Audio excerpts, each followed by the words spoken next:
Hello, Facebook fam.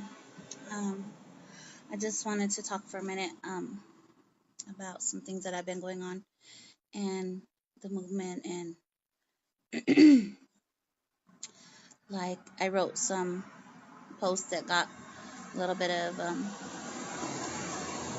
I don't know, the end of last week I was writing about crime and addiction in our community and violence. I just want to say, like, I stand by my words. We have to remember that crime and addiction and violence are only symptoms of the underlying issues that are happening in our community. That those are all symptoms of a community that is sick and is not having the proper resources it needs to heal. And I just want to talk a little bit about that. I wrote about how those are symptoms of a sick community. And there's lots of things going on. Like, people keep talking to me like, Linda, like, why are the youth kicking up? Like, what's going on? The people are being violent and not caring. And um, I don't know. I think most people know my story. Um, I was a 90s kid, and I was one of those kids. I was a street kid in my day, and I was an 8th grade dropout or push out. Talk about the Save the Kids language, right? Um, so I was in the streets young, and I understand what it's like to believe that you're not going to live very long. I never anticipated I would be an adult with children and a mother and have the life that I have today if you would have asked me when I was 14. And I think and I feel strongly that I went through the struggle, and I mean, I'm still in the struggle, but the struggle that I went through was so that I could be effective today. I wouldn't trade my struggle for anything because it only made me stronger, and it gave me a greater understanding about what's going on in our community. Um, we have um, we have youth today that feel that way. They don't believe that they're going to live very long, and they don't have anything to look forward to. And most of the OGs in our neighborhood are behind the walls, so there's nobody to regulate them. And there's very little mentorship and resources out here for the people that are in the struggle. And I believe that that's what's going on in our community. And I wanted to talk about it because I think we need to change the narrative about what's going on. People continue to talk about how we need more cops and we need more strict laws that keep people locked up for even longer. And we know that that's not the answer. We know that that rhetoric has only harmed our community and harmed people of color and the poor, and specifically youth who are going through it. And I always tell people this, like, if you don't expect to live very long, it's really easy to be reckless. And that's what we're seeing a lot of right now, is we're seeing people being reckless. For those of you who, well, let me just put it out here. So, like, Thursday night, there was a guy in our backyard, and we had to run him off. And he was creeping in our backyard. But I'm not afraid because I understand what that means. I understand that there are desperate people out here just fighting every day to exist. But then Friday night, somebody hit our house. And, when the police came and they asked me if I have any conflicts with anybody in the community, my immediate response was Damon Martinez and the federal government, because of their attacks on my community. And I'm not afraid to say it at all. We know that the feds have paid CIs out here that are manufacturing crime and committing felonies, and they're being paid to do so in our communities and against our people. And so I would not put it past that the police are responsible for what happened to us on Friday night. So I'm gonna let you know what happened. About 1:30 in the morning, Saturday morning, me and the children were all asleep, and my son doesn't have a bed right now, so he sleeps on the couch in the front living room. And my 12-year-old had fell asleep. One of my twins had fell asleep on the other couch in the living room. And my other son, who's the other twin, he fell asleep in my room. And I was sort of awake. We're always moving around and stuff on the weekends and stuff, so I was sort of awake, but the house was dark and the curtains were closed. And somebody came through and they unloaded a whole clip from a chopper on my house. For those people that don't understand what that means, somebody came with an AR assault rifle and shot up the front of my house where my children were sleeping. I'll show you what happened. This is what it looks like when somebody shoots your house up with an AR. That's the size of the holes that bullets make from an AR. This is my front window of my house. This is where my son was sleeping, right here. And right behind this curtain is a hole where the bullet went through. That literally went right over him. People were trying to hurt us. We don't have beef with nobody in the community. I'm the one who rides for the hitters in my community because I understand what the struggle means. I understand what it means to be desperate and hurting. I'm mad as fuck, of course, because whoever did this could have hurt my children. But for people who've never seen what an AR does to a house in a drive-by, that's the size of a hole right there that came through. The TV was on, and those are the holes that went through the TV. There's fragments in my entertainment center right there. And this couch right here is where my son was laying sleeping. And that's the bullet hole from an AR bullet that went right over him. And the holes in all my curtains. That's what it looks like from the inside. Giant holes all through the front of my house. And I'm sharing this with you because it's important that we understand what's going on. On Facebook Live right now. Oh, sorry. It's cold outside for a pimp. Okay. And that's the children that live here. And obviously, they are not afraid because I raised resilient, strong people who I'm so proud of every day. But somebody started from where my van's parked right here. And you can see they hit one of the windows of my van, so I'm missing a window. They started shooting from right there straight behind my van. We're unloading, unloading, unloading, unloading, unloading. All the way across the intersection. We found casings all the way to that corner right there. An entire clip.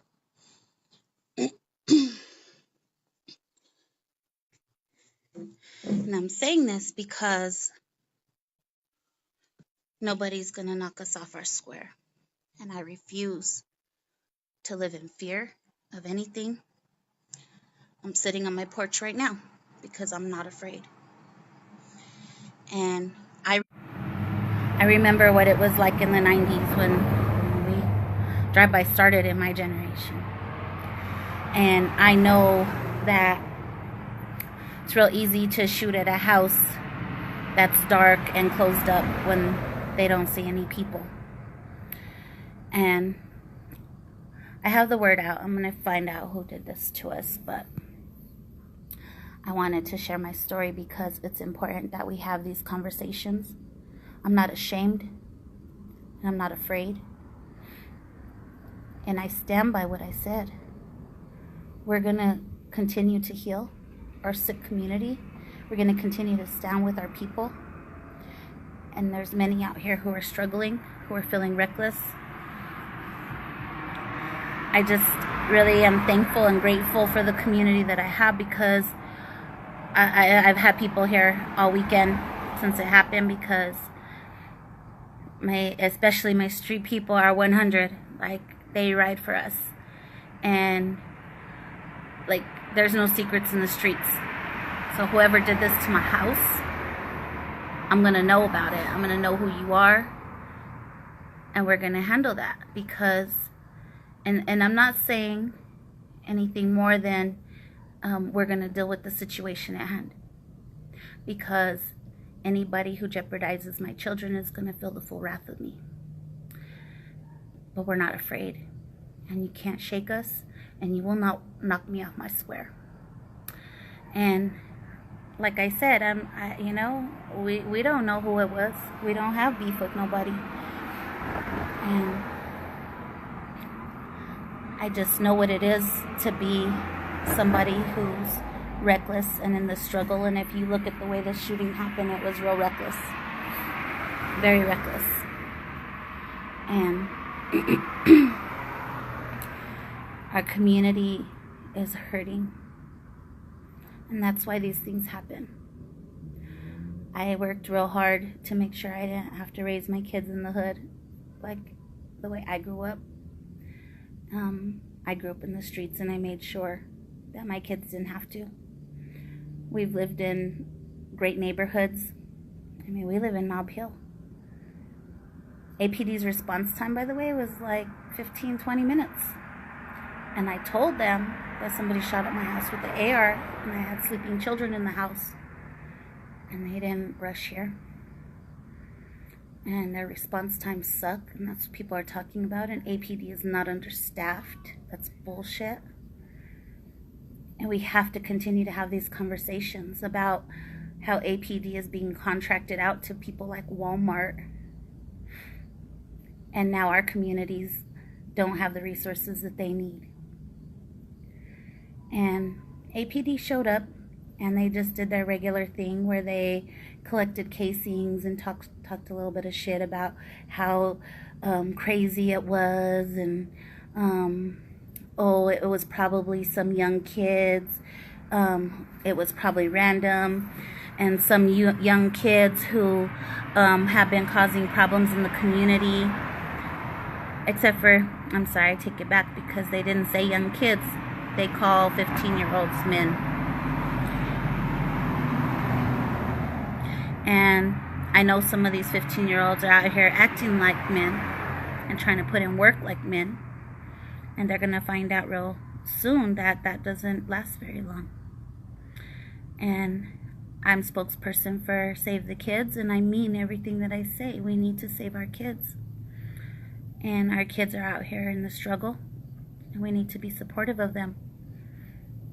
But we're not afraid, because the greatest injustice happens from places of fear and anger. So we have to move past it. We got to work through those emotions. And we have to figure out how we're going to heal as a community. Because it's a problem.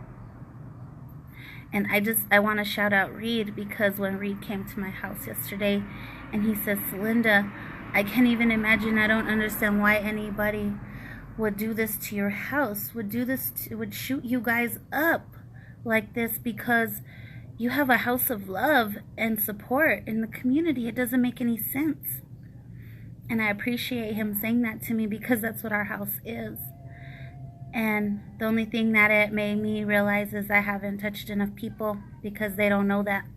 Whoever did this to my house, whoever did this to us, they don't know. They don't understand what this house is and who we are.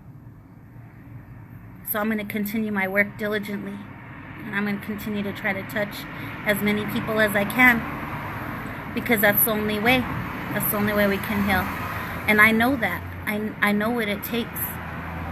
And we're going to continue this fight, and I'm going to continue to stand with my people, even my people that are fucking up. We know how to deal with things without the police. And we know how to heal ourselves. We know how to reconcile harms and wrongs that have been done. And that's exactly what we're going to do. So, to whoever, if you should ever see this video, if you should ever know anybody on my hood folks, keep your ears to the streets. If you find out any tips, hear anything, hit me up. Like I said, the word's already out, but you know, I'm gonna figure it out. And everybody should know what this is and what it looks like when somebody does a drive-by on your house with an AR, with a chopper, and unloads a full clip into a home where children are sleeping. And it's dangerous. And it's reckless. And even though I was mad as fuck, we're gonna heal. We're gonna get through this. Because that's what we do. We're resilient. Been through so much more than this in my life. And it was just heartbreaking, like for my kids who had to experience their first drive-by. I was running through the house throwing children on the floor. I didn't understand what was going on. Because I've worked hard to make sure my kids never have to know what it feels like to be in a drive-by. Unfortunately, now they do. And so, like I said, where our community is sick, our community is hurting, and this is just further evidence of it. But we're going to continue to heal. We're going to continue to reconcile with the wrongs that are being done by our government and our people. Mostly by our government, because they caused this crisis. When the APD officer was here and he said, "Oh, what do you got against Damon Martinez?" And I said, "Really? You don't understand that we don't agree with police, law enforcement, and federal officials and ATF manufacturing crime in my community? Coming in and snatching our people up right out of our community? We don't agree with that. Fuck Damon Martinez for what he's done to my community. Most of these guns are here because the federal government drops them in my neighborhoods. Most of the drugs that are out here are because our federal government brings them into our neighborhoods. Because APD has an affidavit where they're allowed, and they've been doing this for a long, long time. I remember in the 90s they were doing this shit. And they would manufacture crack and they would bring it to our neighborhoods. The shit is not new, and we're not crazy. It's actually happening. So for those of you that are disconnected from this issue and don't understand what this is that we're talking about, it's real. We have the affidavit. We have the discovery from some of the cases in Damon Martinez's worst of the worst sting operation. And we've been releasing them.